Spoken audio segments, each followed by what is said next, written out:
Hello and welcome again to Money Talks with me, George Pitcher, and a great pleasure to welcome back Edmund Shing, author of the Idle Investor book, and I have my copy now. It's yours. Will you sign it for me afterwards? Absolutely. Now, in your column for us at IB Times UK this week, Ed, you're writing about a guru, Professor Robert or Bob Shiller. Yes. And he's got some fairly frightening Armageddon view of the financial markets, hasn't he? I mean, Bob Shiller recently won the Nobel Prize for Economics. So he knows what he's talking So about. in theory, he knows what he's talking about. At least the Nobel Committee thought he was an expert.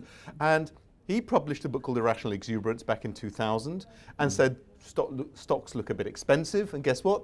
That year, they topped out and went down thereafter. Yeah. So actually, he's got quite a good record in picking the tops of bubbles. Yeah. This time around, he's saying not only stocks, but bonds and also property. All three look expensive this time around. Why have they all become so expensive now? Firstly is this action by central banks, so-called quantitative easing, supporting economies in the US and Japan, in Europe and the UK, by actually buying up lots of bonds. So actually, they're buying lots of bonds to support the economy, but it also makes bonds expensive. Right. So partly it's what they're doing, and partly it's our own fault.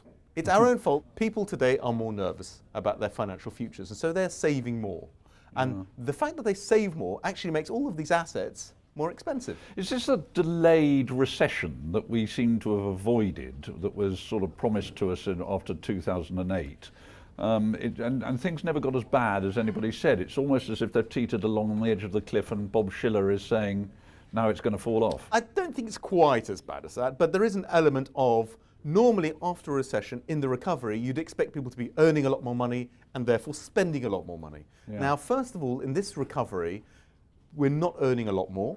Yeah. And we're certainly not spending a lot more. We're actually choosing, again, when we earn more money, to save quite a bit of that extra money.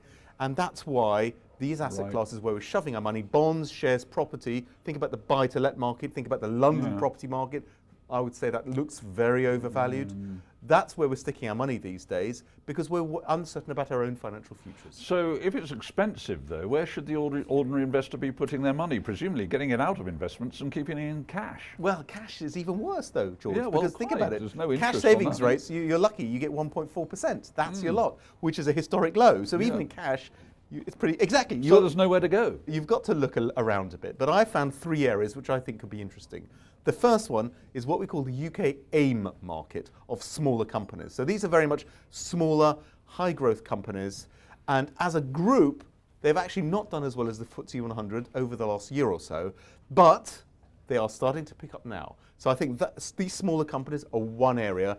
And I recommend in the article a fund which invests heavily in that area. What's the name of that fund? It's the Diverse Income Trust. Okay, catchy name. Number two, Japan, Japanese stocks. Right. Japanese stocks have been doing really, really well, but when you look at the valuation, they still look cheap versus other stock markets and versus their own history. Well, they've had a long way to come back, haven't they? Now's the time still. And the last one, if you like China, and remember Chinese stocks have done really, really well this year, but you like the story, you don't want to pay the valuation, look instead to Hong Kong, which is the little brother, part of China, but has a lot of banks like HSBC, has conglomerates and property companies, and is far, far cheaper as a group of stocks than the Chinese stock market. So there you have it. Look east and look at those AIM-quoted stocks. Thank you very much, Ed. Look forward to seeing you again. And thank you all for watching Money Talks. See you again.